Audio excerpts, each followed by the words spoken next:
tanyo na ria na malu. Enggak? Nyan antara male ngan ria ijinya mula-mula lam ria na male na ria. Padahal ini beda dua ai. Malu itu beda dengan ria. Ria bukan malu.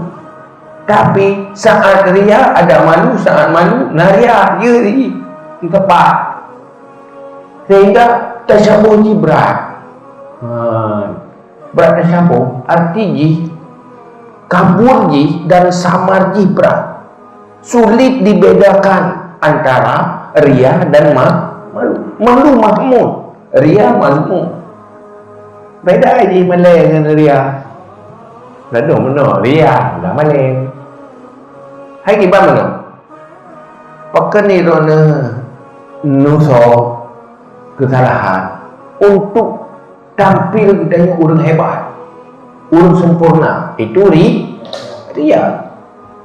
Malu takut terjatuh tapi tidak ingin dipuji.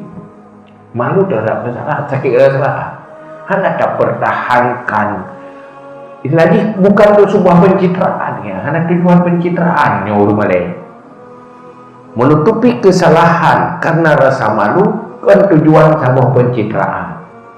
Hendak target tembui kayaknya. Si Malay kita kan.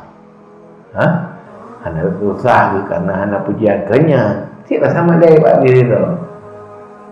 Tapi nak urut ditinggalkan karena ria. Ditutupi karena ria. Perasaan ni Malay ni. Perasaannya Malay. Yang kan beda aja. Lalu urut kan ia lebih bukan Malay. Hai mana ada Malay ada jeut. Dia bukan ada jeut ni. Pakai dia jeut Malay. Pakai dia jeut ia. Maluang dia jeut. Lalu kan Malay ni penakut. Tang-tang Malay. Hai dia orang mana? Hai dia bubuk-bubuk ke Malay kalau dia orang. Yang bubuk kan Malaynya. Karena yang masuk dengan malu dan tetap hanya menghalang tanya untuk berbuat baik yang namanya malu. Tetapi enggan berbuat baik itu bukan malu namanya. Bapa buat kan Malay yang dia. Itu sebenarnya penakut. Mental, lemah mental kan? Buat betul, buat ke apa yang tadi juga. Yang tanda penakut. Ya webo penakut tengok, lemah mental. Cuma lebih mental dengan bak ulia mental. Bak ulang ramai kan lemah si mental ke. Kan?